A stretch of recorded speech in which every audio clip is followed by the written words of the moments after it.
Hello, Shudip. Can you hear me? Shudip?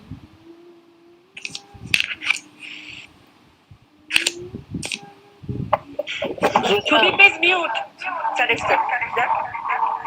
Shudip is mute. Shudip?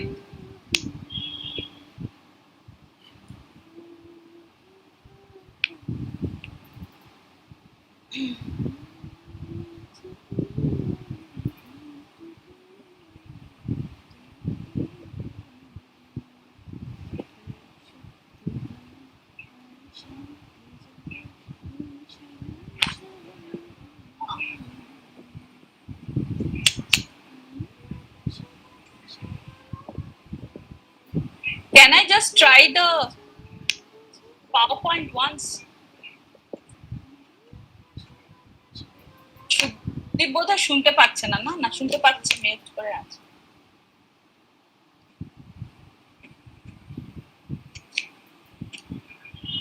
Yes, ma'am, you're audible and please try your PowerPoint. We can see it.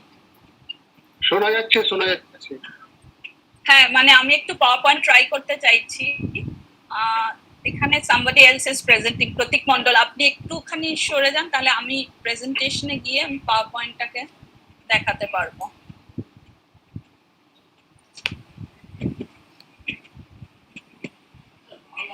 প্রতীক মণ্ডল, আপনি ওই presenting নাও তার থেকে সরে যান।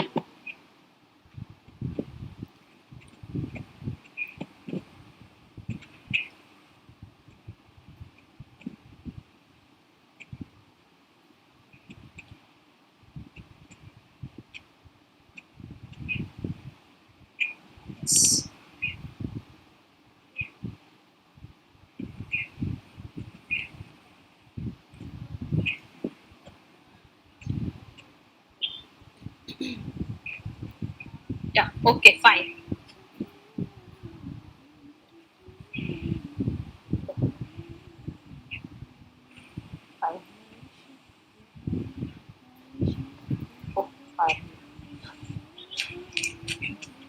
জয়শ্রীদি, অনেকদিন পরে, কেমন আছো জয়শ্রীদি?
সরে সরে বাজে গরু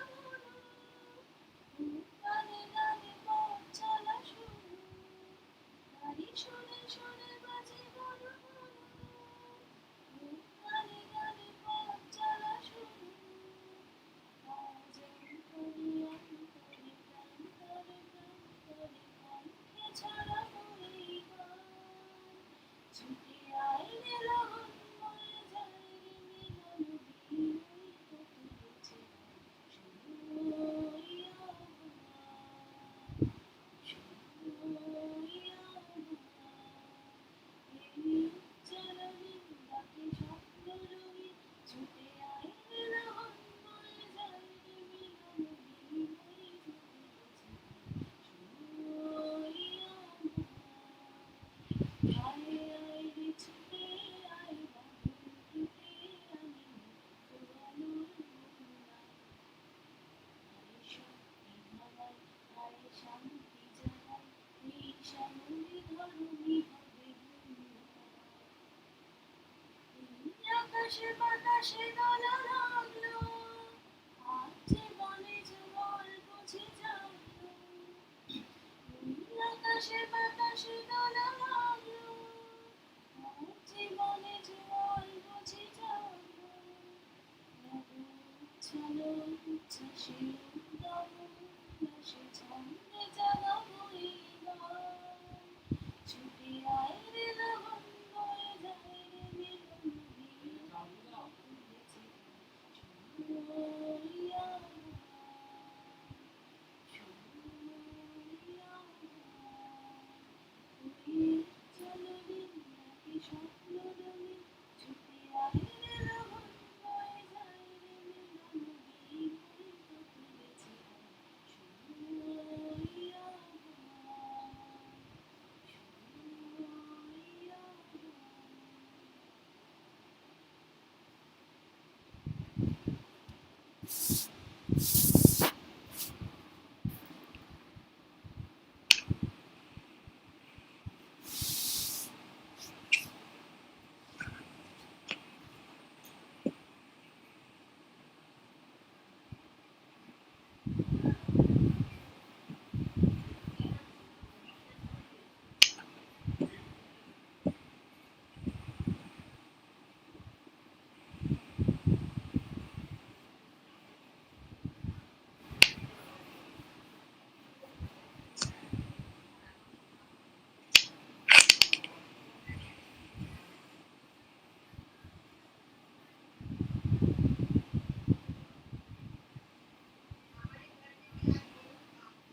Shravaniti,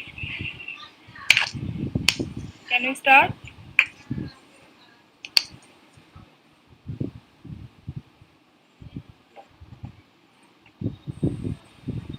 Has our principal arrived? Sir এসছেন কি?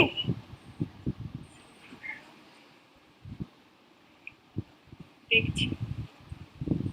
স্যারকে ফোন করতে হবে। হ্যাঁ আমি আছি আছি আছি আমি আছি। স্যার তাহলে শুরু করি। Good afternoon, everyone. Welcome to the national webinar on urbanization in early India, a few case studies. Organized by the Department of History and IQAC, New Alipur College, Kolkata, West Bengal, in collaboration with the Department of History and IQAC, Kishore Bharati, Bhogini Nivedita College, Kolkata, West Bengal. It's our pleasure that we have with us Dr. Suchandra Ghosh as the speaker. Welcome, ma'am, in this session. Thank you, dear participants. We cordially invite you all to attend the webinar and actively participate in it. Before we begin the webinar, we would like to request all participants to switch off their cameras and mute their microphones. Participants are requested to put their comments and questions in the chat box. At the end of the session, the feedback form will be given in the chat box in both Google Meet and YouTube. I now request our respected principal, Dr. Joydeep Sharangi, to inaugurate the webinar, during his welcome speech. Sir. Good afternoon from the family of New Alipur College in collaboration with Kishore Bharati Bhogini Nivedita College. I welcome our respected speaker, Dr. Suchandra Ghosh of Hyderabad Central University. Welcome you, ma'am. Thank you. It's an honor and privilege for us that you have agreed to talk on urbanization of early India today. We are all looking forward to your speech, and we are waiting to be enlightened by your discourse. I heartily congratulate the Honorable Principal of Kishore Bharati Bhogini Nivedita College, to Professor Shana. Thank you for your support, collaboration, and joint hosting of programs. I also thank our Honorable GP member, Dr. Shokushati Chatterjee, who is also present in the webinar. I thank all the participants of the webinar who make this possible. Honorable Vice Principal of the College, IQAC of the College, and all the faculty members of the Department of History of this college. History department is a strong pillar of this college, and I am really glad that History department is so energetic and they are working like anything, even during the days of pandemic. If we talk about urbanization, it's a big issue because it has led to traffic congestion, waste, poverty, unionism, poor health, and many the risk of the laborers, joblessness in urban areas, and there is always a shift from rural to urban in the history of mankind. I am not a specialist in the department and also the area. I am looking forward to the talk to be enlightened by today's honorable speaker, Dr. Suchandra Ghosh. I welcome you all to this great webinar. Thank you. Thank you, sir. We are very much inspired by your lecture. I would now request Dr. Shiv Shankar Shana, Principal of Kishore Bharati Bhogini Nivedita College, to deliver his speech. Sir? Good afternoon, everybody. Honorable Speaker, Dr. Suchandra Ghosh, Professor, Department of History, University of Hyderabad. Honorable Principal Dr. Joydeep Sarangi, New Alipur College, to heads of history departments, both the colleges, New Alipur College and Kishore Bharati Bhogini Nivedita College. My dear students, colleagues, ladies and gentlemen, it gives me an immense pleasure in welcoming to all of you to the lecture on the topic Urbanization of Early India, a few case studies organized by Department of History of New Alipur College in collaboration with Department of History of Kishore Bharati Bhogini Nivedita College. I would like to express my sincerest thanks to the departmental head, Dr.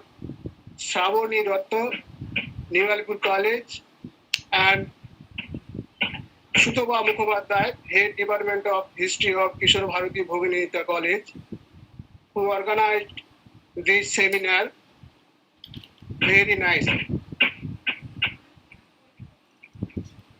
Actually, urbanization in India began to accelerate after independence due to country's adoption of a mixed economy. Today's topic is a vast area of research. I would, on behalf of our college, thank to Dr. Sarangi and our eminent speaker for accepting our invitation for this seminar. I am sure that you all will feel enriched with knowledge after completion of this event. I welcome again to the all audience of the seminar and hope you all will have a great time ahead. I hope this seminar will get a grand success. Thank you everybody. Thank you, sir, for your valuable speech. Now, I would request Professor Dikbesh Bera, Vice Principal of New Alipur College, to say a few words. Sir. Greetings to our distinguished research person, Professor Suchandra Ghosh, our principal, Dr. Joydeep Sarangi, and our 10th Chief Shankar Principal of Kishore Bharati Nivedita College, Coordinator of IQAC, Dr. Sambhav Das, and participants. We are in a COVID era. One day history will be written on COVID-19. We read so many disasters, but this shocked entire world community. This month is the first month of our academic session. We should confine in our classroom work, but irony of fate, confine in our house. Engaging ourselves in self-study and listening some beautiful webinar which we do not participate before pandemic situation due to time constraint and distance. We are lucky by getting opportunity to listen to Dr. Ghosh's valuable lecture on urbanization of early India active case study. And students community will be enriched question. Historical cities in India were traditionally understood through literature-based research, epics, Buddhist, Jain, and Vedic sources for North India and Southern text for the ancient Tamil region. This review the prominent research trend in archaeology related to the process of urbanization in the early historic period at a regional level. Archaeological excavations have revealed early urban settlement in the upper Ganges Yamuna region, beginning in the Harappa period. In the middle Ganges basin, urbanization began at the beginning of the second millennium BCE approximately. Some insight of early history urbanism have also come from the state of Odisha on the eastern coast of India.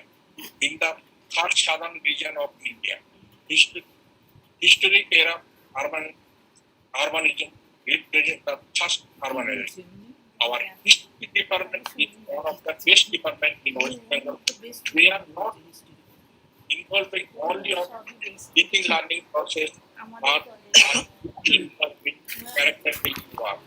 Teachers, students rarely feel historical places in and around the state. All members of the department are wholeheartedly involved in college building activities under leadership of Dr. Sravani Dutta, or the head of the Department of History. We are lucky Dr. Satyasati Chatterjee, Professor of History Department in Kollam University, is the mentor of our History Department. We success of today's program. Over to Ranjan. Thank you.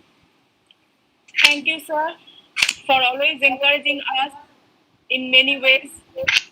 I now request Dr. Shobbasati Chattopadhyay, our Honorable Governing Body Member and Professor in the Department of History, Kalyani University, and former Head of the Department of History, New Alipur College, to deliver his speech. Sir? It is my pleasure to welcome Professor Suchandra Ghosh, who is a noted expert on the study of early India. She is a great teacher who taught at University of Calcutta for nearly 2 decades. Now she has shifted to the Hyderabad University, that is the Central University of Hyderabad. Now she is my beloved Didi, and we worked for a long time in Itihas Samsad and also in the Board of Studies for Undergraduate Studies in University of Calcutta. So I think to me it's a kind of reunion for meeting because of the meeting of with Suchandra as well as involving in the affairs of the Department of History in New Alipur College. So I would like to request to proceed further, and I am not making myself an obstacle to the lecture for which we are waiting for so long. And I welcome Suchandra once again, and we all are looking for your lecture. Thank you. Thank you, Shobbasati, but couldn't see you. Thank you, sir, for your speech and also for the guidance you have always given. I would now like to introduce our speaker, Dr. Suchandra Ghosh, who is an eminent historian and an expert on the subject. She is presently professor in the Department of History, University of Hyderabad. She was professor in the Department of Ancient Indian History and Culture, University of Calcutta, with a specialization in epigraphy and numismatics. She broadly taken interest in politico-cultural history of Northwest India, early India's linkages with early Southeast Asia, Indian Ocean, Buddhist and trade network. She is a recipient of the Charles Wallace Visiting Fellowship, Nehru Trust UK Travel Award, Emeritus Scholarship, Chulalongkorn University, Bangkok, Lowick Memorial Grant, Royal Numismatic Society, London. She was awarded Savitri Chandra Shobha Memorial Prize of Indian History Congress for the book From the Oxus to the Indus, a political and cultural study in 2017.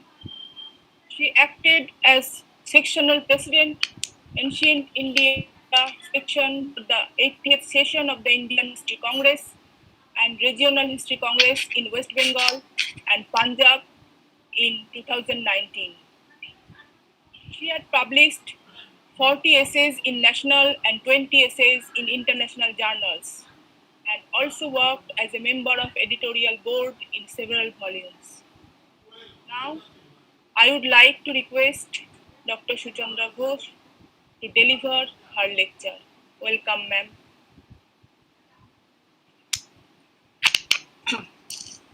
A very good evening to you all.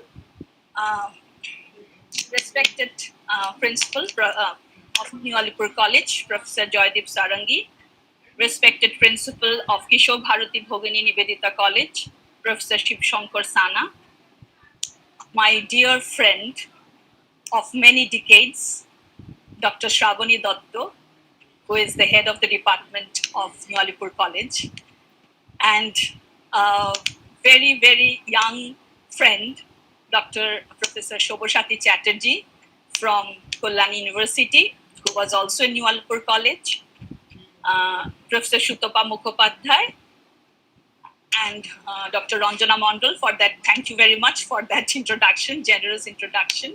And I'm very happy to see here that Professor Joyasra Mukherjee is here, who happened to our BD always. And today I'm very honored, privileged to be speaking to you all in front of you all.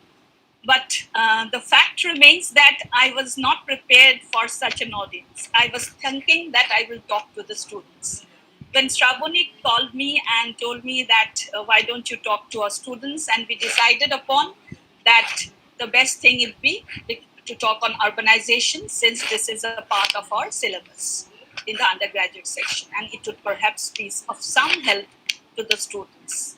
So thinking about them, I have decided to present something which talks about the different features, different ways urbanization is understood, and how urbanization has to be seen not something that happened overnight, but as a process which was introduced to us by none other than Professor B.T. Chattopadhyay, Professor R.S. Sharma. And so we are carrying on their legacy and want to see the process of urbanization as something which developed over a period of time. I'm very happy that Professor Jaydeep Sarangi brought about the idea of rural and urban. Yes, the rural-urban dichotomy is very much present in the ancient Indian texts also.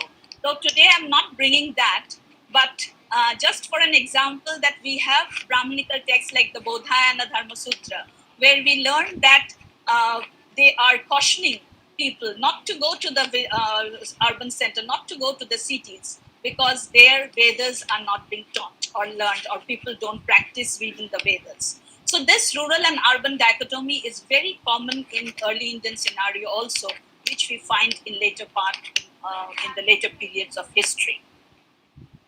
So I think I will go to my to present now. I have a PowerPoint presentation which will be of some help to the students to get an idea of what I'm talking about. And I have actually arranged it in such a way that there are two sides. In one section, I'll be talking about urbanization at large on the different methods, different features. And on the second section, I will be talking about a particular urban center called Sanjan, which is a port town also. And there, of course, my original research will come in. And for the other sections, I have worked on some areas, but I have also largely drawn from the existing literature. Sanjan was visited by me and my student Durvar Sharma, and we had published an article in a book which was I was one of the editors on from the Asiatic Society. There we looked at Sanjan at large, that how a port town developed as an urban center, and not only an urban center but as a larger cosmopolis. But today I'm confining myself to my area, which I have actually worked upon, is Sanjan as a point of convergence. And the present scenario, the present situation, actually it's very important for us to understand that how cosmopolitan were the port towns, how cosmopolitan and pluralistic were our early Indian towns. So this is something that we should always remember and be cautious about. Now let me go to my PowerPoint.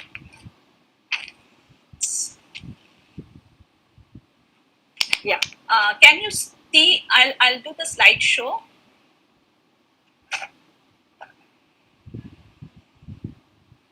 Is it okay? Can you see it?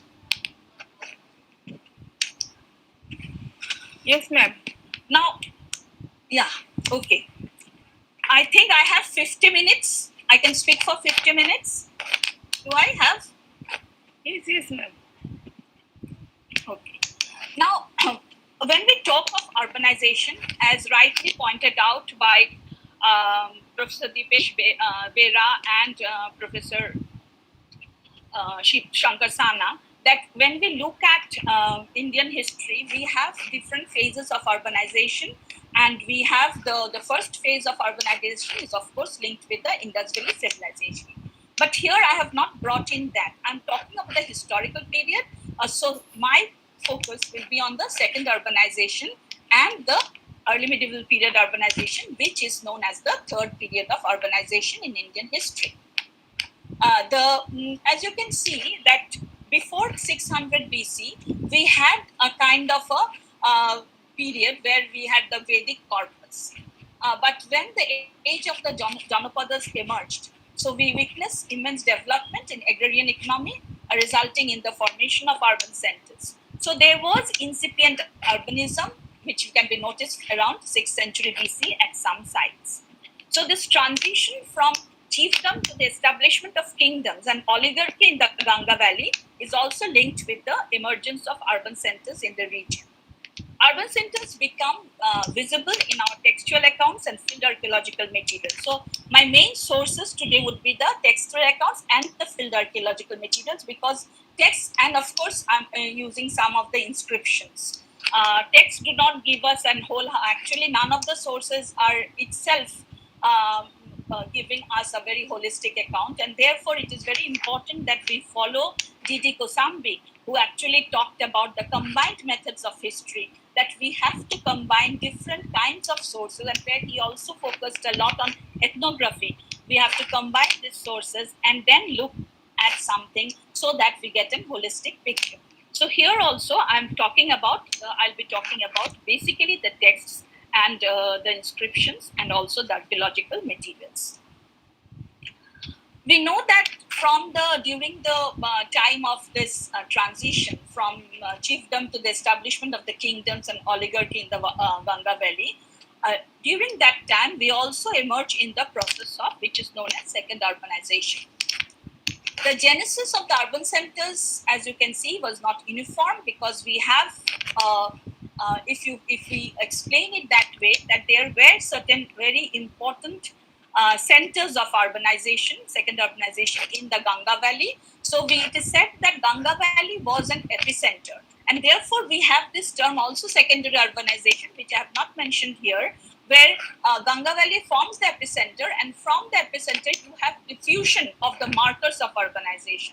So these markers were diffused to different areas, and those areas experienced urbanization in a later period. So Ganga Valley becomes very central to the study of second urbanization. Interestingly, we find that most of the Buddhist texts which talks of urban centers and the Brahmanical texts are not very vocal about. So as I just mentioned that in the Brahmanical texts, particularly the Dharma Sutras and the Dharma Shastras, there is a kind of an apathy for urbanization or urban centers, for the city life. Because city life, the way the people walked, the way the women folk behaved in the city was not always appreciated by the Dharma Shastra or Dharma Sutra writers. But nevertheless, it is known that the term Nagara was definitely known to the Brahmanical authors. So Nagara as an urban space occurs for the first time in the Taittiriya Aranyaka, and we learned that when we look at Panini's Ashtadhyayi, he was also aware of the distinction between a Nagara and a Grama. And he mentioned that Nagaras were located in the east, implying the Ganga Valley. So he was aware. We know that Panini can be dated to the pre-Mauryan period. So around 5th century, if we date Panini, then of course Ganga Valley experienced urbanization, and so he's talking about, and Panini was located in the Sialkot region. He was from northwest India. So it is very clear that when Panini talks about urbanization, Nagara in the east, so he's talking actually of the Ganga Valley.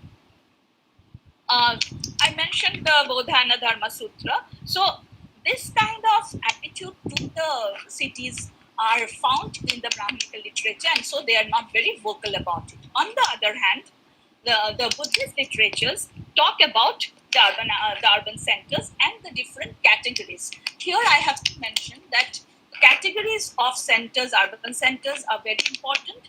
And in the sociological studies, though I since I was thinking of the students, I'm not going deep into this, but we know that in the sociological studies, we have some categories of cities like the orthogenetic city or the heterogenetic city. Orthogenetic of like Redfield and Singer has used these models, and orthogenetic city is a kind of a city where you have monumental architectures, monumental buildings, but you are not very you don't have a population, or you don't have an enclave where you have a foreign population. So this type of urban centers were known as orthogenetic cities, whereas in heterogenetic cities, you have a population which is a mixture from different places. People are there, a lot of exchanges, there are a lot of interactions with the outer world. So here, in case of early India, we have two categories. We can find two categories of cities, both the orthogenetic and the heterogenetic. But this is a different kind of model, which is sometimes accepted by scholars, but not always. But when we look at our texts, the categories of Nagara are very important. And particularly, you can see in the screen the Mahaparinirvana Sutta, which is one of the Pali canonical texts, and lists the name of 60 Nagaras, Mahanagar at the time of the great demise of Buddha. Now, whether 60 is an exaggeration, we do not know. But that there were different categories is very evident, and archaeology actually supports that. So, from the smaller or lesser significant words, so we have Mahanagaras, we have Shakanagaras, and the 6 Mahanagaras are always mentioned in Buddhist texts. They are Champa, which is Sri Champa near Bhagalpur in Bihar. Then you have Rajagriha, Rajgir, Sarnath, Kaushambi, Sravasti, and Kushinagara. So these are all associated with the life of Buddha, most of them, and they are Mahanagaras. And then we have other urban centers also, which we know from archaeology, like Ahichatra near Bareilly, Hastinapur. We'll come to Hastinapur later on. The Delhi, Meerut have been the notion of the region. Then Mathura. Mathura became a very important urban center. And I thought of bringing in Mathura as a case study, but then it was getting too lengthy. And since Mathura is quite well known, I thought that I would like to bring in something else which is not that well known. But I would like to mention that when we read Sutta Nipata, we find that Mathura is regarded as a city which is very dirty. We do not have subhiksha there. The people are very reluctant to give you bhiksha. So it was not projected in a very nice way. But 100 years later, we find that we have representation of Mathura in the Lalita Vistara, where it is said, young Mathura Nagaris, where you get subhiksha. So Mathura has developed in 100 years, and we know that during the Kushan period, we have large-scale excavations in Song near Mathura, where you can see the large-scale houses, the different kind of projections, the stone pavements, the covered drains, which talk about the urbanity of Mathura, and of course the sculptures and the inscriptions, where you have of kind of varieties. You have different kinds of people of various occupational groups who are donating to Mathura. So it is a very important urban center which has been present for many years. Then we have Vaishali. So there are different categories of urban centers which actually find place in the Buddhist texts. Now, during this period, trade was certainly contributing factor to urban development, but certainly not the most significant agent of change. Now, when we have certain terminologies also, like since we have Mahanagaras in the Pani canonical text, we also have this term called Pura. Pura is as opposed to Grama. So when you have a suffix Pura written with a name, for example, Tattanandapura, then we know that it is an urban center. Then we have Nagara, which was a fortress or a town. We have a category called Nigama, which is generally referred to as a market town, and it stands between the Gama and the Nagara. Then we have in the early historic period a reference to Putabhedana. Now, Putabhedana as an exchange center, this was a center where Puta, that boxes, it's like in warehouse, boxes, Bhedana means to tear open. So boxes were open, and Ranubir Chakraborty has actually worked at length on this Putabhedana. So we have these kind of urban centers, and what is interesting is that we all know about Pataliputra, which was an important center, political center of the 16 Mahajanapadas and later on the kingdom of Magadha. So Pataliputra, it is said that in the early Buddhist texts we find that Pataliputra was a Uttabhedana. And Buddhist texts do not mention Pataliputra as a city. It is referred to as Pataligama, located at the junction of the Ganga and Son, and has been described as a Nagara, but not as a Nagara, but as a Uttabhedana in the Mahabharinippana Sutta of the Digha Nikaya. As a center of trade, the Uttabhedana acted as a warehouse, which I mentioned. But the Buddha did not fail to appreciate the importance of Pataligama as a trade center and a strategic location. So when it is said that he was standing with Ananda, and then he told Ananda, he was looking at the locale, and he professes the future greatness of the Uttabhedana as the greatest city, Agganagara or Agranagara of future. So Buddha's prophecy came true, and Pataligama was transformed from a trade center to a leading urban center, and we all know the apex political center of Magadha after Ajatashatru's reign. The literary description of a city often refers to imposing fortification walls, gates, and watchtowers, excellent residential structures, the regular presence of merchants, along with the hustle and bustle of urban life. This is a caution.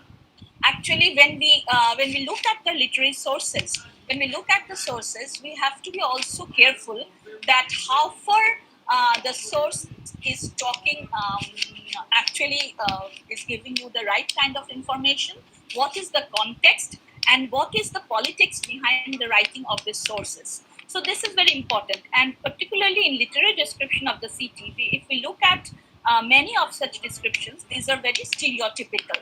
These are all same, where you have they talk about imposing fortification walls, watchtowers, and excellent residential things. So therefore, we have to read the literary sources, but then if it tallies well with the archaeological sources, then we become doubly sure, and we can actually think of as a genuine source for understanding our the history of the region. And here I must mention that it was R.S. Sharma, who was one of the leading historians, who recognized the importance of archaeological materials for understanding the process of urbanization. If we look at the literature of urbanization in the pre-R.S. Sharma, in the early 50s or the late 40s, we will find, or even until the mid 50s, we will find that the most of the thrust was on literature. Archaeology was not used that way by the historians. Of course, we have archaeologists like Amalananda Ghosh, whose city in historical India is a pioneering work, but he was an archaeologist. Regarding the historians, it was R.S. Sharma and later B.D. Chattopadhyay and others followed him, who actually recognized the importance of archaeological materials. So excavations reveal the presence of massive fortifications, which tallies well with the literature. And in fact, although archaeological evidence of settlement hierarchies is not yet sufficiently clear, fortified cities of considerable size from a period are found throughout India. So earliest of these cities are at Ujjain, and Ujjain is one city, which is Ujjaini, which has continued to remain as an important urban center over decades, over hundreds of years. Then we have Kaushambi, Rajghat, and Rajgir, which can be dated to the 6th to 5th century CE. Other cities like I mentioned, Champa, Vaishali, and others. But what is interesting is that at Kaushambi, we have the fantastic work done by George Edosi. He has excavated Kaushambi again, and he has thrown interesting light on the process of urban formation in and around Kaushambi. J.R. Sharma has actually excavated it, and then they were working on that. So we find that Kaushambi material could show us a lot of tiers, that there are different tiers in the when we see an urban center. So he has, according to him, Kaushambi did not stand alone as an urban center. Two more sites of Sringaverapura and Kara being located on the banks of the Ganga, and both of an identical size of 12 hectares. So Kaushambi, the entire stretch measured about 50 hectares. Then these small the relatively small sites were of 12 hectares. These were towns associated with various sorts of manufacturing activity. Then we have two sites representing the third level of settlements, around 6 to 7 hectares, with evidence of some craft activity and arithmetic activities has to be there in an urban center. The fourth and the smallest tiers of site were represented by 16 sites between 0.42 and 2 hectares. So these were very small sites. Now, if we look at this four-level hierarchy, which was identified in Kaushambi, and if we look at the artifacts that from the very small sites, we'll see that these were primary centers of production, partly agricultural and partly artisanal.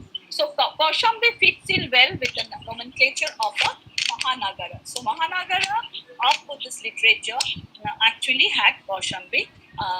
We can keep Kaushambi in mind when you look at the nomenclature. Just a view of, I was in Allahabad. Kaushambi is near Allahabad. I was in early last year. So now we can't even think of moving. So in March 2019, I went to visit the Allahabad Museum, courtesy Dr. Sunil Gupta, and I could visit the site. Here is Kaushambi. Then I mentioned Sringaverapura. Sringaverapura is very famous for the hydraulic activity, and it was also an urban center. Rajghat is another important site near Benares. Actually, the archaeology department of BHU is working on Rajghat. They have excavated this, and it also shows the propensity of an urban center, the large size of an urban center. Now, coming to when we will look at Rajghat, I've shown that we have this site where you have also the moated walls, and therefore we have a flourishing. We know about a flourishing urban center. Then what is particularly remarkable in these urban sites is that they have yielded, say, pottery or ceramics. Ceramics are very important for understanding the material culture of a particular region or a locale. So here we find that two particular types are important. One is the black and red ware, and the other the northern black polished ware. So here is the black and red ware and the northern black polished ware, which is also known as a deluxe pottery, and it is seen as a diagnostic pottery of the early period of second urbanization. Then there are other markers of urbanization. For example, the houses in urban centers were equipped with facilities like drains, ring wells, and soakage pits, which become archaeological markers of the second urbanization. Crops production was another important feature of these urban centers. For example, B.D. Chattopadhyay talks about the convergence of economic, political, and cultural, which includes, of course, religious activities at an urban area. More eminent would be its position than cities with a predominantly single function role. What he meant was that when we have different reference to different centers which are known as, which has the suffix called pura, but just having the suffix pura does not mean that it was a very big urban center. So when we look at the urban character of a given place, that would depend on the multiple functions, that whether you have an area for the craftsmen, whether there is an area or an enclave for the merchants or the marketplace. So what kind of economic activities were being performed? Where is the apex political authority, seat of the apex political authority? So these are different areas which we have to keep in mind when we look at the urban centers. So here is a very interesting evidence of a ring well. Then, of course, comes monetization. For second urbanization, monetization was very important with the emergence of coins, trade. All this depends on, these are exchanges, and therefore it marked a qualitative change in economic transactions, which had implications in trade also. We have different kinds of coins emerging from the different urban centers. I have shown only here the punchmark coins. Because in 6th century BC, during the early part of the early historic period, we had the punchmark coins. Later on, we have the cast copper coins. Then we have during the Indo-Greek and the Kushan times, we have the die-struck coins, which were later on followed by the Guptas. But these parchmark coins were very interesting because you have a different, you know that they were diverse shapes, round, square, and then bent bar shaped coins. This bent bar shaped coin, it is mainly found in the Gandhara region. And then we have the imperial parchmark coins of the Mauryas.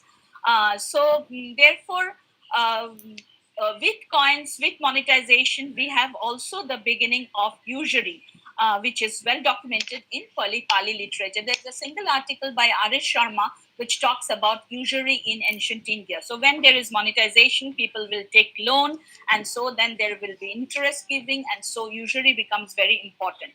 This is an area where one can really look upon. Artisans, as I have mentioned, were a dominant class. Now, the genesis, if we look at overall, if we look at an overall, for an overall understanding of the urban centers, that the genesis of these urban centers was not uniform and they had different features. Some grew out of political and administrative centers and were the hub of power. For example, Hastinapura. If we take the case of Hastinapura, it was the political center of the Kuru Mahajanapada. Excavations have revealed that the city experienced flooding, which is supported by the epic. Others grew out of, then there were other centers which grew out of markets located at places where there was an agricultural surplus and which could form a part of the exchange network. A very important example is Ujjaini.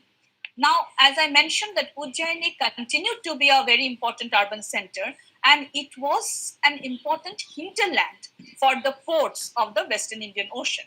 Therefore, when we study, when we read Periplus of the Erythraean Sea, when we learn about Barugaza, Brigukacha, then we see that Ujjaini was one area, one nodal point from where things would come to Brigukacha or Barugaza.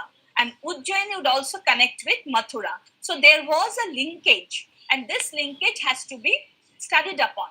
So Ujjaini gets its things from Mathura, and then Ujjaini gives its things to Barugaza. So it always remained a very important trading center, and even in the later period, Ujjaini continued to be a very important trading center. Then we have towns which also grew from being sacred centers where people regularly gathered for pilgrimages, like the case of Vaishali. It is not a very functional, very big urban center, but it had some of the urban characters because people were coming.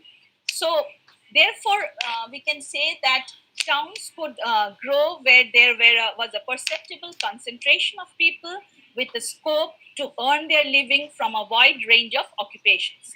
The principal residents of an urban center would be craftsmen, merchants, administrators, religious leaders, and all the other non-food producing groups. Thus, an agricultural surplus was necessary to town people, and so one cannot delink. This is very important, that we cannot have a strict, like black and white area or a strict binary between agriculture and an urban center. Because we have to remember that agricultural produce were surplus was necessary to townspeople, and therefore it was a part of the agrarian milieu. Moreover, the things that were being sold in the urban centers, that there were many things which were actually made from the agrarian resources. So there was an interlocking between the agrarian and the non-agrarian sector that can be seen when we look at the urban centers. So the role, and here comes in a very important factor, that is the role of political authority. When you have the surplus, it does not provide the key to urbanization. It has to be gathered and distributed in such a way that it is acceptable to the society, and so urbanization and the formation of states are interdependent. I have not gone into the details of this because this entails a debate that we had in regarding between on one side was R.S. Sharma and others, on the other side it was Amalananda Ghosh, D.K. Chakraborty, where R.S. Sharma, when was talking about iron, use of iron as a very important ingredient of urbanization, then they were talking of the administrative authority. Actually, both are needed for for interdependent, and for formation of urbanization and formation states are interdependent. And this debate is well known. It is found in all the books, and so one can always go through that. Uh, then there is the importance uh, uh, that comes in is the major texts, that how the text, now I come to the text, that how the texts from across ancient India in different languages with different points of view represented the city. A city accommodated wide-ranging identities. Identity is very important for a city person. It was a political, social, and economic space where varying people of varying social strata and diverse religious sects lived. So it was a lived experience of the city. And when I also work nowadays on daily life, and when I'm looking at the visuals, then I find that how in an urban center the visuals of daily life talk about something, and how talk about a life which is of pleasure, of enjoyment. Whereas when we look at a visual from a rural side, we find that those kind of enjoyment are not represented in the art of that regions. So when we look at an urban space, we have to think of it with the hello, শোনা যাচ্ছে না? Hello, Yes, ma'am. শোনা যাচ্ছে। Yes, ma'am. শোনা যাচ্ছে? Yes, ma'am. কেউ একজন বললো শোনা যাচ্ছে না, তাই আমি ভাবলাম। So it is a beehive of activity, of movement, of convergence for some texts, while others view it as a special space to be separated and protected, where king occupied the central space. So there are two kind of thought process regarding a city in the literature. So I will be focusing today on the convergence, on a place where you have the beehive of activities, where the city is a very vibrant space. There is the cacophony, there is noise, there is market, because whenever you go to a city you hear market, and there is always a noise. A cacophony is very important for a city. And so as B.D. Chattopadhyay says, that literature tells us more eloquently about the cityness of the city beyond its physical contour. Now, I will be focusing on a particular city in the south of India, in the Tamil Nadu region, and which is a very well-known city called Puhar. And my source is the epic Shilapadikaram and we see that it depicts the port town of Puhar as a bustling and sensuous hive, a Mahanagaram, a great city. And I will read a few lines from the description of Puhar. Some lines are here, but I'll have something extra to say. So when the poet of Shilapadikaram describes Puhar, which it is the sunshine lighted up, then first of all he talks about the city as a point of convergence, and therefore it is said, earlier they had put out the incense made out of the white resin from the western hills, and the black agar from the eastern. Agar is agaru. With the paste of sandalwood found in the southern mountains, they had anointed themselves by rubbing it on the round, flat stone of unusual luster found in the northern mountains. So this excerpt from Silapadikaram is a part of the details that we find describe the attractions of the residents of Matavi, the dancing girl with whom Kovalan had fallen in love after her dance debut. But then there are other expressions also, which show that city was indeed a point of convergence of what was local and what came from, or what was global, came from outside. So we have this description of this in the Silapadikaram of Madurai, the city of the great Pandyas. The description is of the marketplace, of the convergence of the merchandise. So here in the marketplace, where sold carriages, two-wheeled carts, and all these things are there. But when it comes to, so there is a detailed description.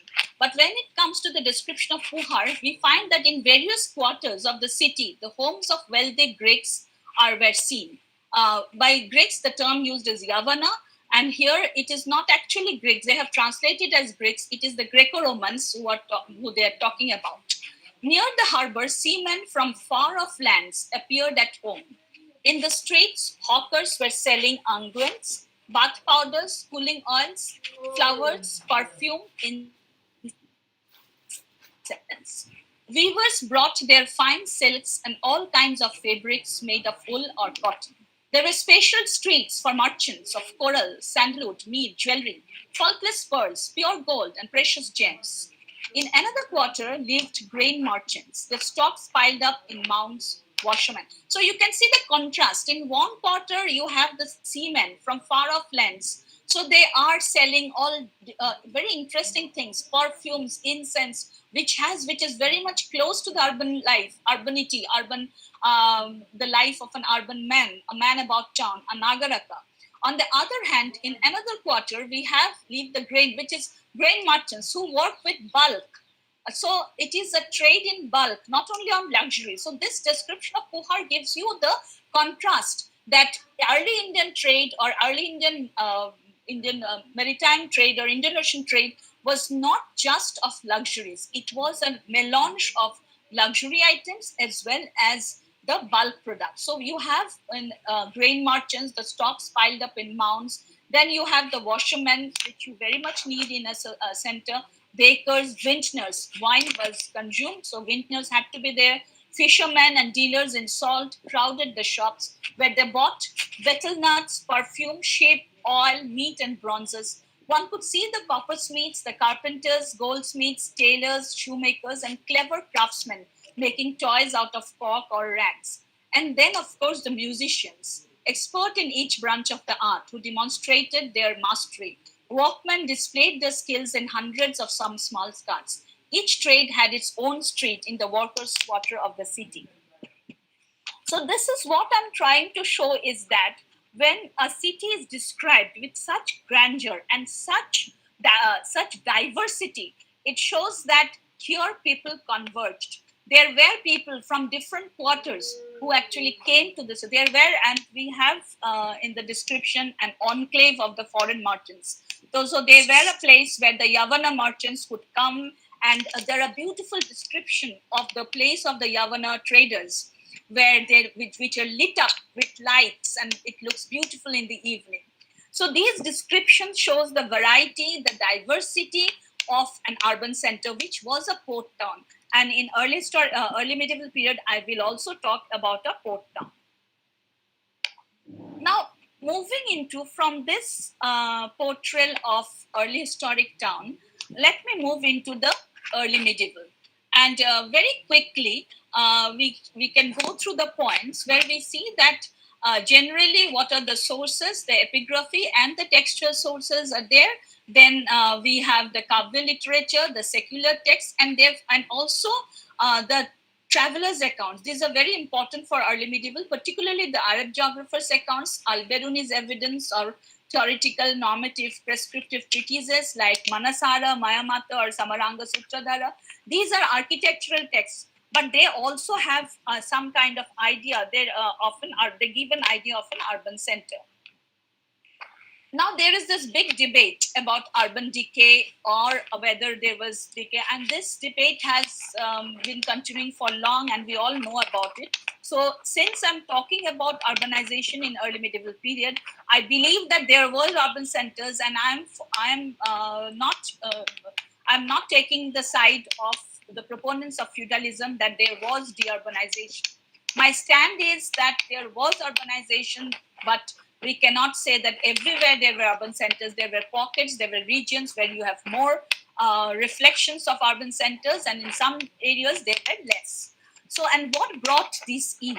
So, it is the social change and urban growth. So, growth of urban centers from the point of view of social change and the nature of economy, and where it comes in that how social formation in early India experienced that many rural centers were transformed into urban centers as a gradual process.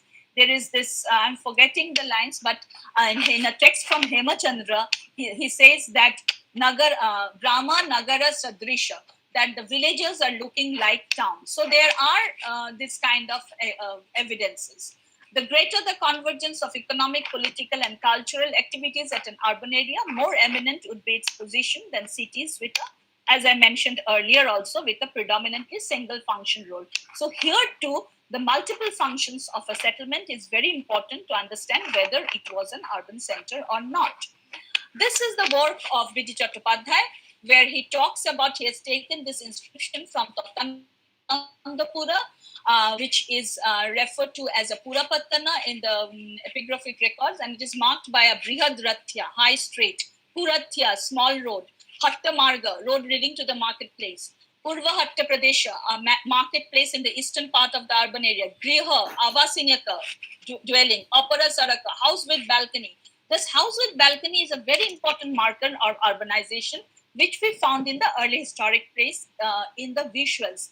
Like we have examples in the visuals of Mathura or Sanghol, where couples are standing in the balcony and watching their onlookers. So the impressive size, and when you have such kind of diverse, different kinds of trees, streets, marketplace, so it was a bustling urban center.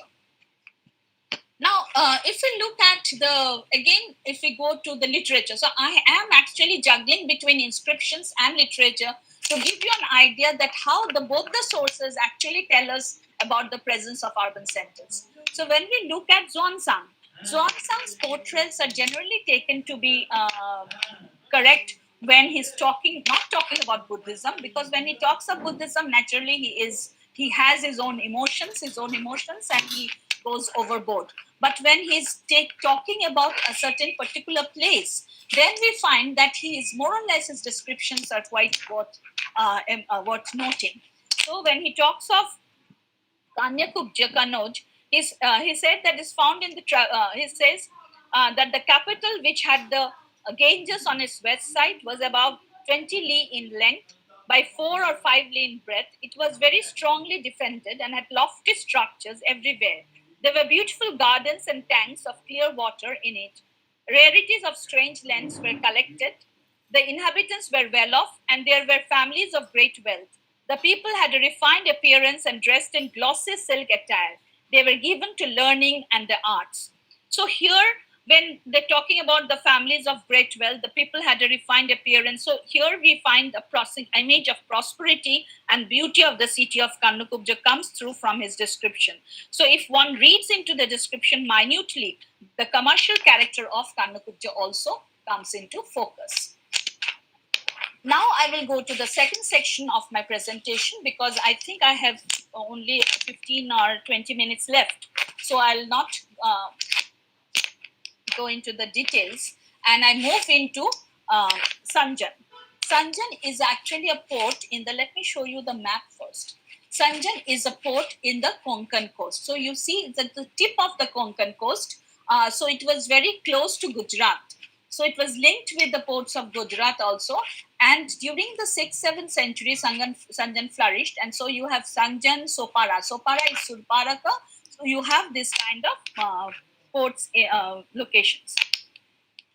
The sources are 7 Arab chroniclers, namely Ibn Khudadbe, Al-Masudi, Al-Ishtakri, Ibn Hawkal, the anonymous author of the Hudud al-Alam, Al-Idrisi, Abul Fida, who mentions Sanjan as Sindan, Sandan in their accounts. Then you have the possibility of active presence of Jewish merchants at Sandan, and this has been pointed to us by Ranabir Chakraborty when he wrote on the Sindani indigo, which is found in the Jewish merchant letters. Then we have the significant is the cosmopolitan character of the port of Sanjan. Hardly do we come across a port where we have the presence of 4 communities: Parsis, Arabs, locals, and Jews in a given time. So we have wonderful convergence of sources, particularly that of the 10th century. So a distinct community of the Parsis are found here. Now let me start with the Moroccan traveler Al-Idrisi and how he actually describes Sanjan. So in his book, The Delight of Those Who Seek to Wander Through the Regions of the World of the mid-12th century, he talks of Sandan along with other ports in the west coast, noting that all these countries were inhabited by people of different religions, customs, and manners, evidence of the pluralistic nature of Sanjan as a port town. He described Sanjan Sindan as being a mile and a half from the sea. It is populous, I quote him, and people are noted for their industry and intelligence. They are rich and of warlike temper. The town is large and has an extensive commerce both in exports and imports. East of Sindan, there is an island bearing the same name and dependent on India. It is large and well cultivated, and the coconut, kana, and ratan grow there. So this is a very interesting account of Sindan that we find from Mora al-Idris's account. But we have Suleiman al-Tajid, who in 851 recorded that because this region by the time of the around 8th, 9th century, this was under the Rashtrakutas. So he praises the Rashtrakutas. In the Arab geographer's term, it was known as Balhara. And he says that Balhara was the noblest among the Indians, and the kingdom of Balhara began from the seashore, which country is called Kamkam. Kamkam is Konkan. And according to him, the inhabitants of Balhara's country say that if the kings reign and live for a long time, it is solely in consequence of the favor shown to the Arabs. So here he talks about the goodness of the Rashtrakutas. And we have inscriptions where we know that the Rashtrakutas favored the Arab merchants. So therefore, there was a kind of a camaraderie between the Rashtrakuta rulers. And we have Al-Masudi, who actually himself visited this, and he speaks eloquently of the ports of the Konkan. And unlike many others, he personally visited the Konkan coast during the rule of the Rashtrakuta king Indra. He writes, of all the kings of Sindh and India, no one pays greater respect to the Musalmans than Balhara. In this kingdom, Islam is honored and protected. He mentioned the 10,000 Bayasira Muslims at Saimur, that is Chol, along with merchants of Siraf, Uman, Basra, and Baghdad. They married locally, indicating the flexible aspect of coastal communities. Considering the proximity and linkages between the port towns of North Konkan, it is possible that these merchants also visited Sanjan in their mercantile capacity. So this is the map of the port of Sanjan, where you can see that how it is linked with various areas, and I'll come to this a little later. But what is interesting is that we find that during an inscription, the Chinchani copper plate of the Rashtrakuta ruler, it is said that during Indra's reign, there was a ruler named Madhumati Sugatipa who belonged to the Tajika community. So we have reference to the Tajika community, and it is derived from the Arabic tribe of Tai. He had received the entire mandala or territorial division of Samyana from Krishna II and continued to rule during Indra III's reign. So Madhumati is the Sanskritized version of Muhammad, and his father was Sahirarahara, a Sanskrit version of the Persian name Shahryar. So we are told that he had been appointed after he conquered all the kings of the harbors. Vijitya Kara Dandena Sarva Velakula Adipan. Velakul was known as the port towns, the harbors. So there are many inscriptions from the nearby the Chinchani region, which talks about the facilitation of the Rashtrakutas with the Arab geographers and travelers, but we do not have the time to go into the details. One thing I would like to mention that Ibn Hawkal's Kitab Surat al-Ard, datable to 988 CE, his description of South Asia, what is interesting is that his description of South Asia again begins with Sindh and includes substantial parts of Al-Hind like Kahmul, that is Srimala and Bhinmala. So you find that he talks of Bhinmala, and then he goes talking to these ports of Sanjan and other places, and Saimur, that is Chaul. So it is very striking that why he has included this Bhinmal, which is in Rajasthan, and from Bhinmal is Bhillamala here. This can be linked with the fact that we have a temple of Villamala Deva in Sanjan, of which we'll come later on. So we have different kinds of references of the mathas also in the inscriptions of Sandan. So the Chinchani plate of the reign of Chettaraja, datable to 1034, refers to the reign of his feudatory Chamunda Raja. And the inscription was written to record the grant of an oil mill, that is Ghanaka, in favor of Kautuka Mathika. Kautuka Mathika of the goddess Bhagavati at Samyana. So among the persons addressed by Chamunda Raja in connection with this gift included the merchants Alia, Mahara, Madhumata. Definitely these are Arabs, indicating that West Asian ties were still dominant in the port. Then, so you have a Mat, also Matika also. Then we have another, in another inscription, the donation was the recording of a grant of land to a Devi called Goshomi. That is either Durga or Parvati. So Madhumati, the Arab governor of Sanjan, granted land to the Matika. By such grants, the Arab governor was perhaps trying to get acceptance in local society and built up a camaraderie with the local elites.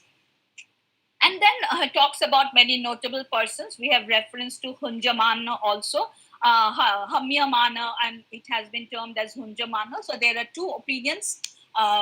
Ranabir Chakrabarti thinks that Anjuvanam are the Jewish traders, whereas Subbarayalu, Professor Y. Subbarayalu thinks that they are talking about a group of Islamic merchant groups, or from groups merchants from West Asia. But what is interesting in Sanjan is that we have a group of people, distinct community, who of the Gujarati coastal world was the Parsi community. And their original settlement was at Sanjan, perhaps because the Chalukyas of the Deccan conducted diplomatic relations with the Persian Sassanid kingdom. That we know that Khusru was sent delegation by Pulakeshin II. Now, Zoroastrian communities from Persia settled at Sanjan as per oral traditions, and there is this text called Kissa Sanjan, also spelled as Kissa Sanjanka. It's a book written in 1599 by Parsi priest Brahman Kaikobad. And here we find that actually the people had come, they have moved. There was, from here, they moved to Hormuz to Diu. Diu is Goa Daman Diu, and from Diu they moved to Sanjan. And when they came to Sanjan, they sought the permission to settle from the local ruler, Jadi Rana. So he asked for an account of the religion and laid down 4 preconditions to ensure social stability before agreeing to the grant. So this is a painting of much later period, of course, but where the Kissa Sanjanka is 16th century. So why are we using a text of 16th century to for a thing of 9th century? Because we do not have much information apart from archaeological that there was an interaction between Persia and this region. So this text helps to us to go backwards to look at that how there was this progress, how these people, the Parsis, which were very much there, and in the inscription they are known as the Parasicals. So we have reference to of them to the in the inscriptions. Now, I went for a field trip with Durbar, and there we had actually visited Sanjan, where we find that still now there is presence of Parsis at Sanjan. So here it is the Dokma, where this is the Tower of Silence, and is datable to the 11th century. Some parts are there. So Parsis become very important. Then excavations have been done in these regions, and glass, ceramic, and numismatic evidences from the Persian Gulf region and Indian subcontinent have been found from the 8th to the 14th centuries, with the period between the 10th and 12th centuries being the heyday of the sites. So Rukshana Nanji, Purush Daral, they have worked on these sites, and we have some commonality in designs of the ceramics, which are very interesting, that it is a turquoise glazed ware from Susa, and the sherd of glazed ware found from Sanjan. So therefore, it is very important that the typical of the glass manufacturers in Persia in the 9th, 10th centuries. So therefore, these actually traveled to this region, and of course, this traveled through the hands of the merchants. One cannot ignore the Jewish mercantile.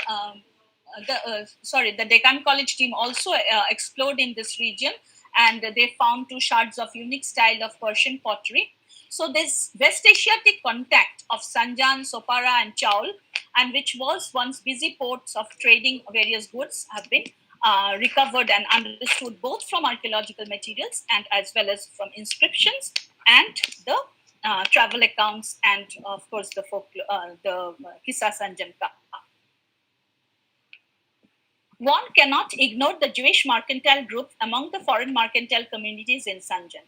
They are vividly present through their letters written in the late 11th, 12th centuries, which provide insight into the commercial transactions on the Western Indian seaboard. The Jewish merchants were present in Sanjan in the last decades of the 10th century until the 11th century is evident from the letters referencing Sindani indigo. The Geniza documents reference an 11th century Jewish merchant, Ibn Okal, who maintained meticulous details of his dealings in Sanjani indigo through correspondence with his agents. That Sanjani indigo competed well with indigo from Amta in Palestine and Kirman is clearly visible in his correspondence. His seat of business was Fustat. So Ranabir Chakraborty's detailed study reveals that indigo was produced in Western India and shipped from the port of Sanjan in the North Konkan. It was a product of Gujarat. Thus, in Sindani indigo, figuring in the Ibn Okal correspondence, was Gujarati indigo, and the port of Sindan had yet another extensive hinterland in that trade. The Arab merchants' accounts and the Jewish merchant letters are sources which reflect mobility and circulation across the Indian Ocean. Even the inscriptions indicate mobility. Thus, Bhillo Mala Deva traveled from Bhinmal to Sanjan. So, I was talking about, I'm just about to finish, but let me show this map. I was talking about that a place called Bhinmal in Rajasthan, and we have inscriptions we referring to in Sanjan, which refers to actually the propitiation of temple of Bhillo Malla Deva. Now, this Bhillo Malla Deva was definitely brought in by the merchants. Now, they are also, this area is also known as Shrimala. So these merchants could travel from this area, from Patan and from this region along the coast, Broch, that is Barugaza, and from there come to Sanjan, where they established a temple. And therefore, when Ibn Hawkal was writing about the regions of this west coast, since he saw this temple of Bhinnamala, so he thought that Bhinmal was somewhere in this vicinity.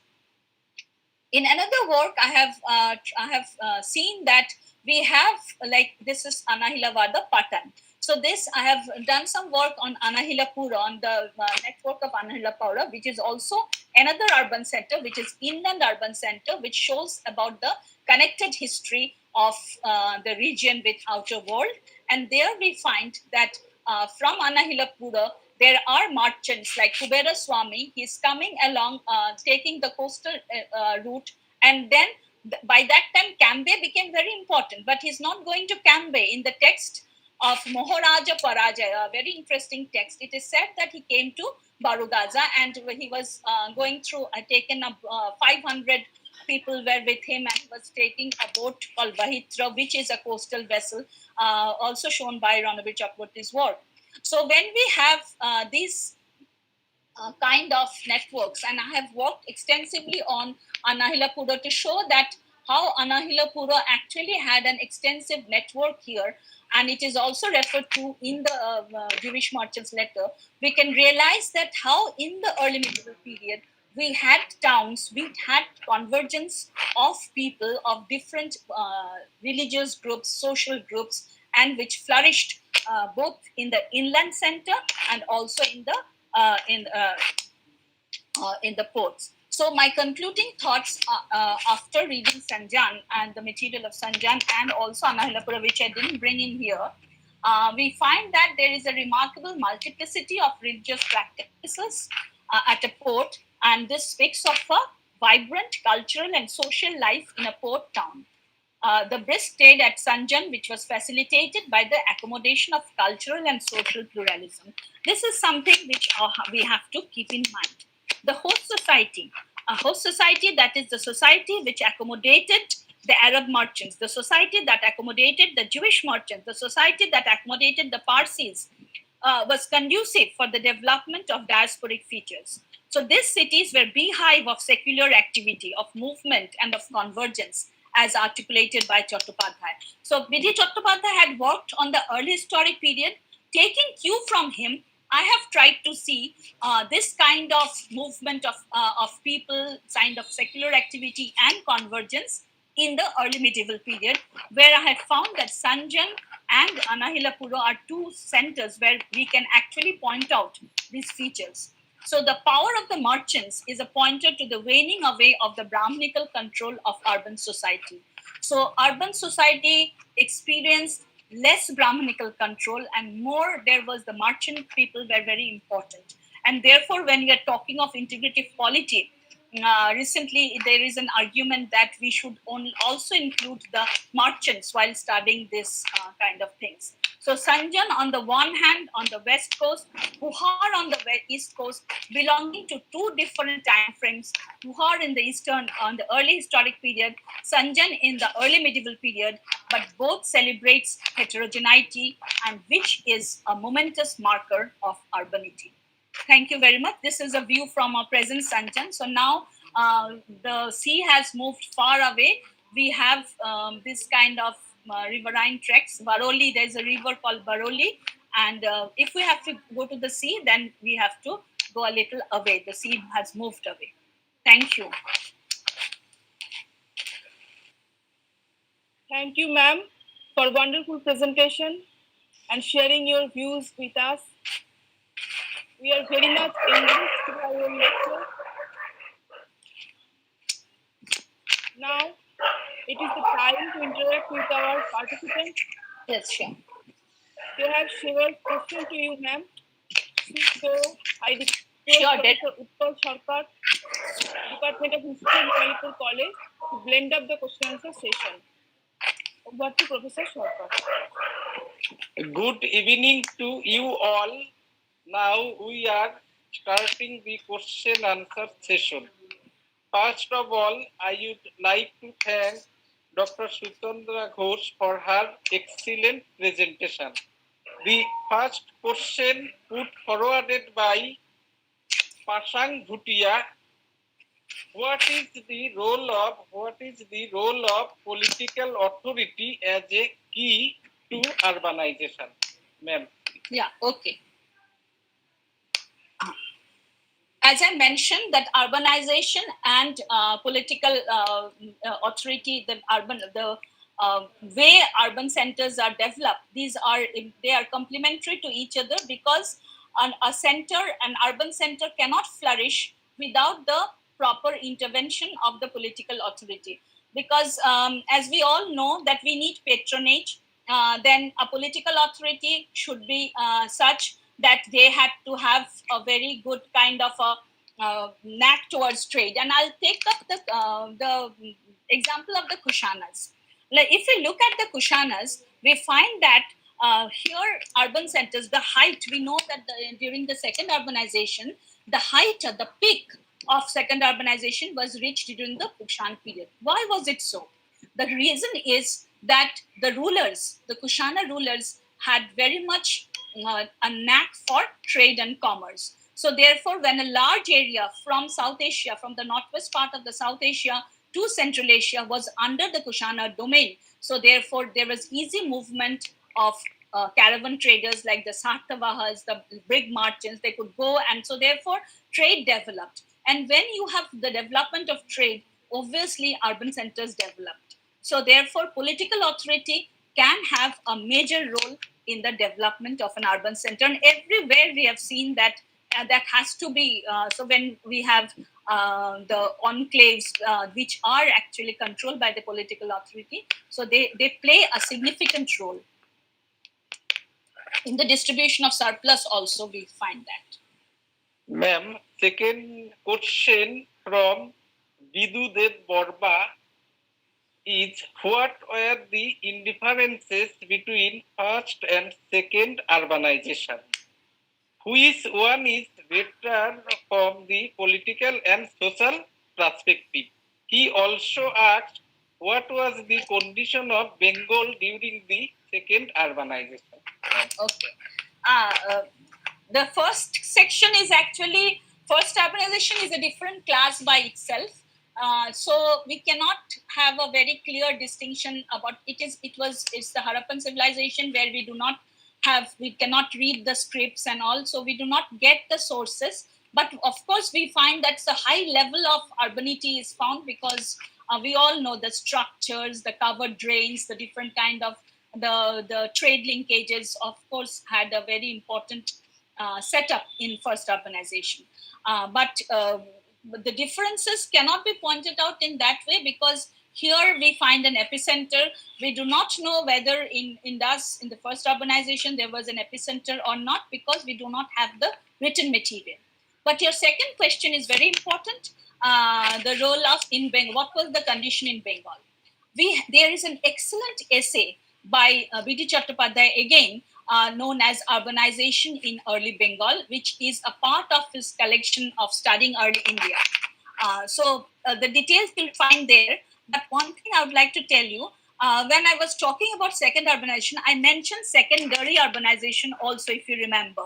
And Bengal actually experienced secondary urbanizations. For example, when we look at 6th century, the Mahajanapadas, we do not find any Mahajanapadas from Bengal. So the first mention of a Nagara is found from the Mahastangar inscription. That is, it talks about the Puda Nagala of the Mauryan period. So it talks about Pundra Nagara or Puda Nagala. Pundra Nagara is Mahastan. It has been found from Mahastan and is presently in northern Bangladesh. But what is interesting is that it is a part of the secondary urbanization because the markers, for example, and what are the markers? The very rich repertoire of the ceramics, for example, the northern black polished ware, the ring wells, coins. But again, what is interesting is that you have coins, but they are actually having some of the local inspirations also.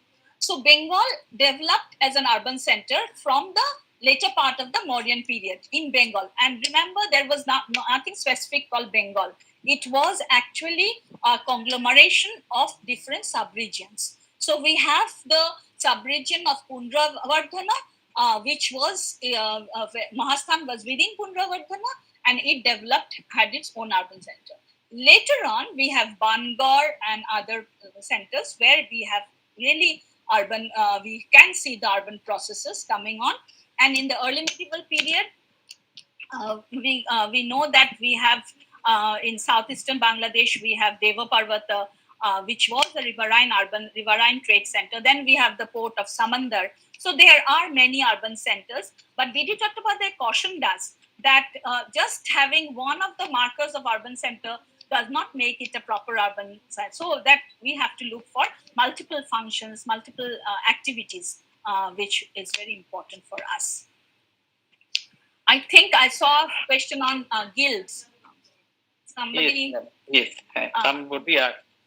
Can What you was repeat? the role of guild regarding the urbanization in ancient and early medieval India from Prosenjit Mukherjee? Please, Okay. This requires a lot of time, but very briefly, guilds are very important institution. I don't like to call guild because guild is an European thing. I always prefer to call guild like, and so we have these terms called Shreni, Puga, Samuha, Shangha. These are something like guild like, which we find in European history. So, of course, the guilds were very important during the second urbanization, and and I'll come to the third urbanization later on. So, when you have in the Mauryan period, you don't get much of guild activities because it was an overarching power, the Mauryas. But as soon as we come to the post-Mauryan period, we find that guilds are becoming very active. They are independent, and we have the Jeshtaka, who is in control of the guild. But again, as we move further, and guilds also acted as banks, that we all know. As we move further, we have again complexity starts. Then we have reference to Karya Chintakas, the executive councils. And then if we look at the Vaishali excavations, we have during the Gupta period, there's umbrella, that Pratham, Kulika, Sartha, Nigama. So you have this kind of an overarching umbrella guild-like things. But in the early medieval period, gradually the guild started, the Sreni-like things started deteriorating in North India, whereas in South India it was a different kind of things.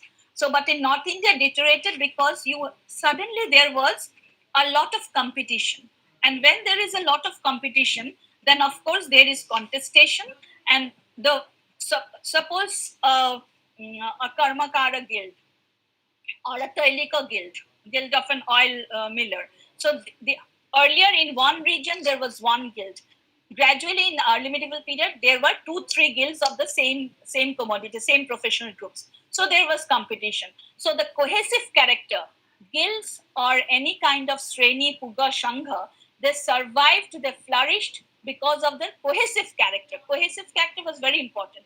That cohesive character was missing in the early medieval period, and therefore we find a decline in the guild activities. Whereas in southern part of India, we have Manigramam, we have the 500 Swamis of Ayavole.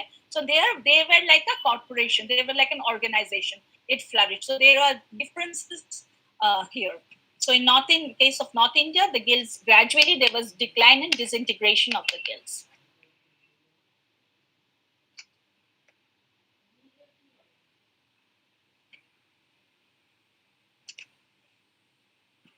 I can't hear you. Unmute yourself, Utpal. Yes. Ma'am, Daniel the Greater and other students of our college asked, can you kindly suggest some books, the concept of urbanization from the perspective of history? Yes, of course. There are lots actually. If you read General R.S. Sharma, if you read R.S. Sharma's Urban Decay also, early period he has dealt with that. But then we have B.P. Sahu's edited Iron and Social Change, where urbanization is discussed. If you read just books like Ranabir Chakraborty's Exploring Early India, or in Bangla, Orthonetic, though it is much earlier written, but still it is relevant. So you have a lot of texts also which talks about this urbanity. Iron and social change has all the debates where how iron was used in the early historic period. So there are a lot of information in there. Upinder Singh's Ancient India, that book gives us a glimpse, not very detailed, but of course it is important because to have a basic understanding of urbanization. And I mentioned the specific essays for B.D. Chattopadhyay. If you read Bengal, Urbanization in Bengal, then you get an idea of how urban centers developed. And for early medieval period, his two very important essays in his book, The Making of Early Medieval India. These are actually a must. It's a little difficult, but I think your teachers can explain to you. Ma'am, Kaushik Chakraborty asked, I am currently working jointly on a paper regarding the history of perfumery in ancient India. You mentioned about perfume while describing about Nagoro. So, ma'am, my question is, perfumery is reflection of urbanization in early India? Yes, perfume very much forms a part of the urban milieu, because if you look at the description of a Nagaraka, that how a Nagaraka dresses in Kama Sutra, how a Nagaraka dresses himself. So there he's putting unguent, he's putting perfume. Then if you look at Periplus of the Erythraean Sea, we have lot of references to different kinds of smells, fragrances. Perfume, we have reference to fragrances. Corpuro, camphor becomes very important. This is also another kind of fragrance. And these kind of fragrances are not only for beautification of your body or for your own self, but also it has a ritual value. We have this group of artisan called the Gondhobonik. So what is they are actually working on the perfume. So it's a very interesting topic, and I wish you all the best. There are, and if you look at in Paschim Banga Itihash Sangshad, Itihash Anushandhan, I'm forgetting the year, 2014, I suppose. There, actually, my student Chitralekha Hajra, she received the best paper prize because I think her paper was on perfume. So you can just look up that Itihash Anusandhan of 2014 or 15. I don't remember. Last question, ma'am. S.K. Riazul Midda written, ma'am, I have one request for you. Please say some words on hard urbanization. It will help us to understand our students for their CC5 paper they are going to study in the third semester. History honors. Last question. Third urbanization is a huge thing, but okay, very briefly. Second urbanization, I said that there is an epicenter. In third urbanization, why actually B.D. Chattopadhyay is coining this term third urbanization? That we have to first understand. Because in third urbanization, there is a continuity in some centers, and in some urban centers had decayed and new centers are coming out. So it cannot be said that it is a continuous continuity of second urbanization. What is important is that, as BDC argues, that these urban centers were rooted to the region.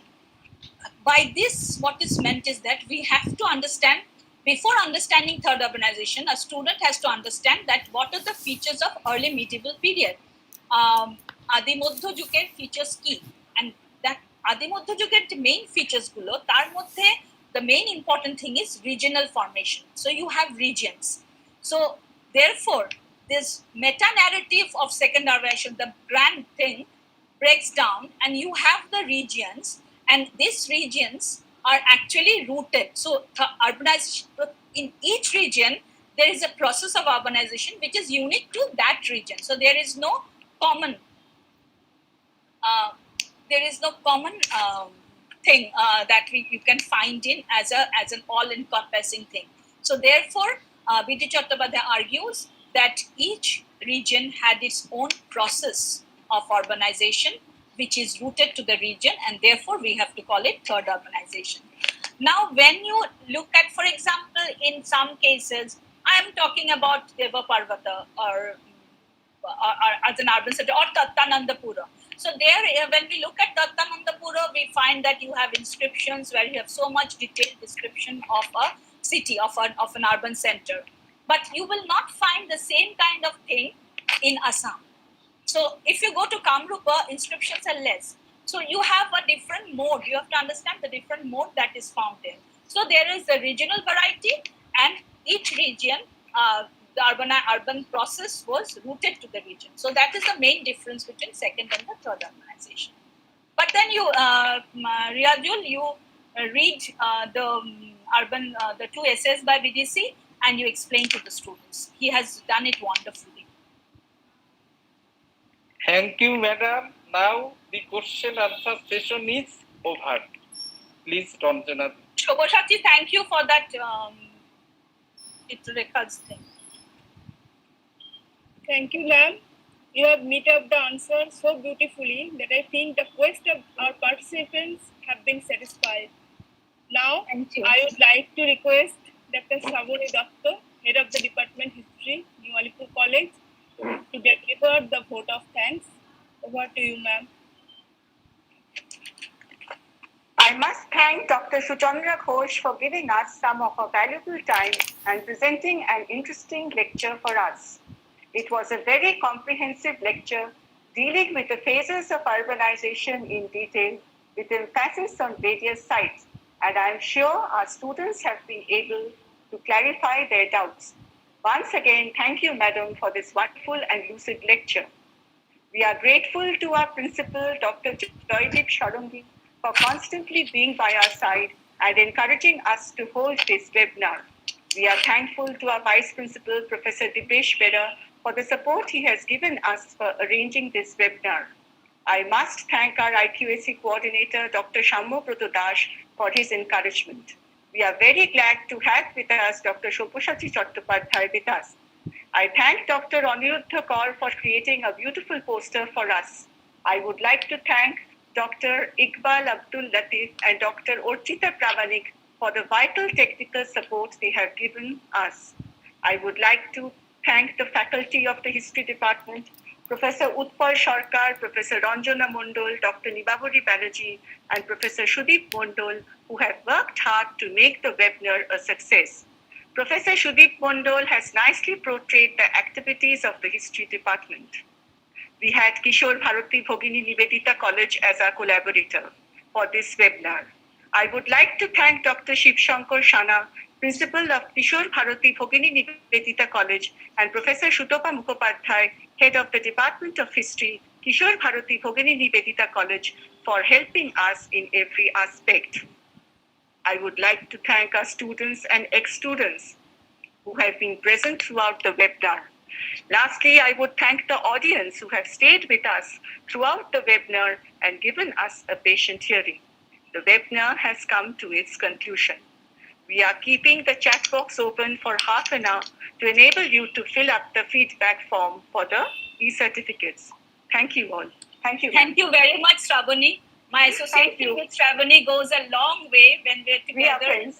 Yeah, and so we are friends. We are friends, of course. And we worked with both with Professor B.N. Mukherjee. So it's a wonderful. I feel really good to be here today. Thank you very much, and thanks for leading your department so well, your colleagues. We hope you will come again and.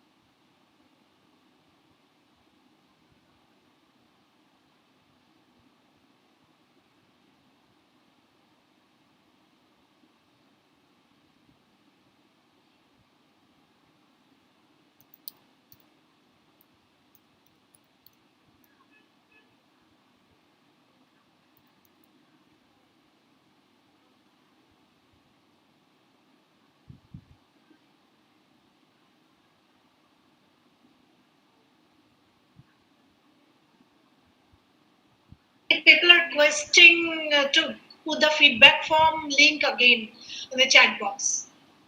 Okay. Okay. I have sent you a message in this regard. Put the feedback form in the chat box again, please. Feedback form is now available. Now, please ask Shudeep. Please ask Shudeep. হ্যাঁ দিয়ে দিয়েছি আর দিয়ে দিয়েছো? হ্যাঁ দেওয়া হয়েছে। আচ্ছা। Thank you. We have given it, ma'am. Okay, thank you. Actually, you have given it previously, but people are requesting again so that they can get it again. Okay. So it's okay. It's okay. Okay.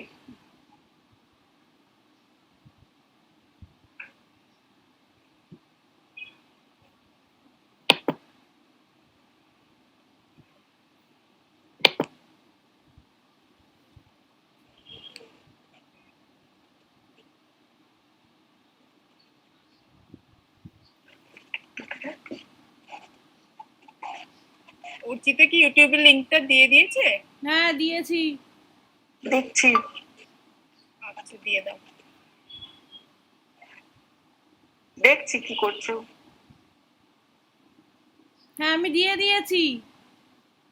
আচ্ছা ঠিক আছে, কিছুক্ষণ রেখে দাও। হ্যাঁ আছে, ওটা আছে আছে, কিন্তু কেউ কেউ বলছে যে খুলছে না, সেটাই বুঝতে পারছি না। না খোলার তো কিছু নেই, এখানে তো ওটা দিয়েই করলো সবাই। দুবার করে দেখো, হ্যাঁ 2-3 বার দিয়ে দেখো কি হচ্ছে।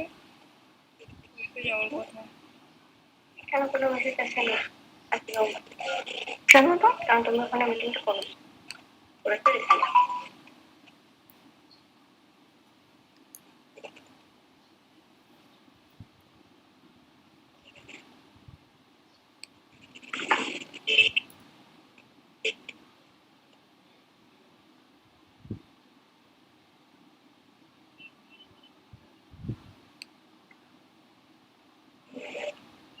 এটা পাঠাবে? হ্যাঁ দেখছি খুলছে না। দেখো তো শ্রাবণীদি খুলছে কিনা ইউটিউব দাঁড়াও থেকে। দেখছি।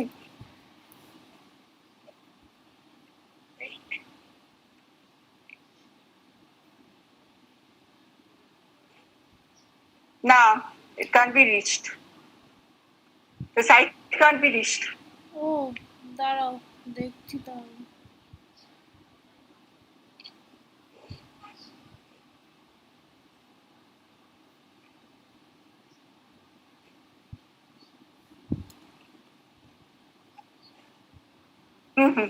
Now, no, এটাও খুলছে না। it is not. Now, is এটাই it because 100 has been filled up? Taki? Is it? দেখছি দাঁড়াও। হ্যাঁ হ্যাঁ হ্যাঁ, exam is not currently accepting submissions. তাহলে কি 100টা হয়ে গেছে? হ্যাঁ তাহলে হ্যাঁ, হয়ে এটাই গেছে? হয়ে হ্যাঁ, গেছে। হ্যাঁ, এটাই হয়েছে। এরকমই মনে হচ্ছে, আর রেসপন্স নিচ্ছে না তো। এটাই দেখো। আবার 24 ঘন্টা পরে নেবে। হ্যাঁ আবার কালকে 7টা 6:30টার সময় সন্ধেবেলা। তাহলে আমি লিখে দিচ্ছি please try tomorrow at 6:30 PM। এই লিংকেই পাবে? এই লিংকেই পাবে? না না, এই লিংকটা ক্লিক করতে হবে।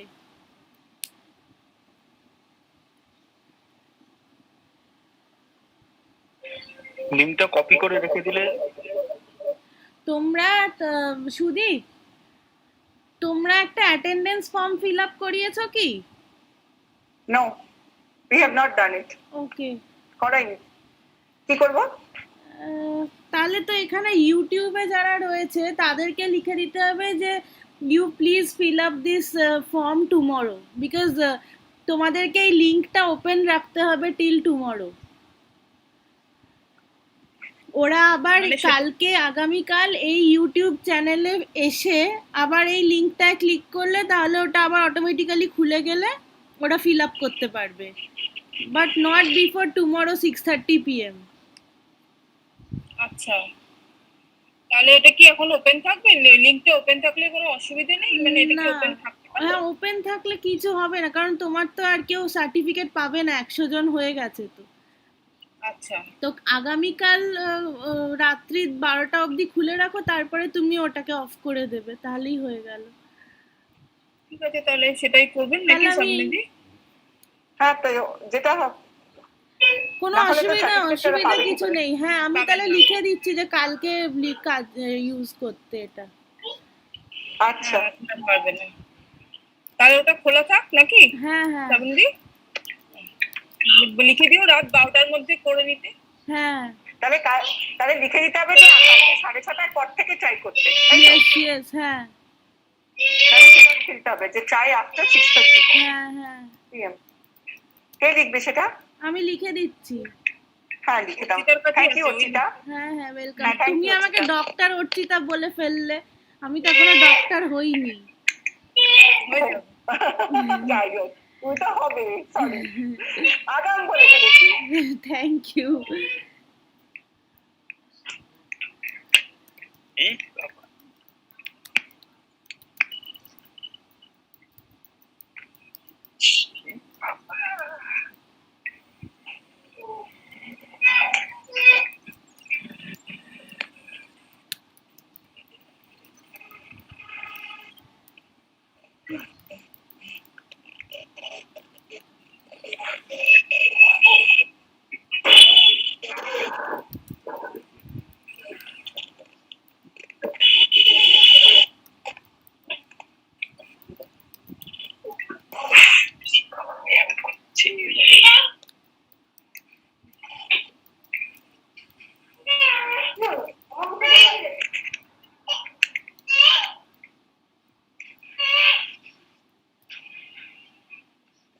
Participants, if you want, you may leave now. Participants, if you want, you may leave now.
Shrabani তুমি আমি আছি, আমরা কি চলে যাব এবার? আমরাই আছি, সবাই কি বলছো?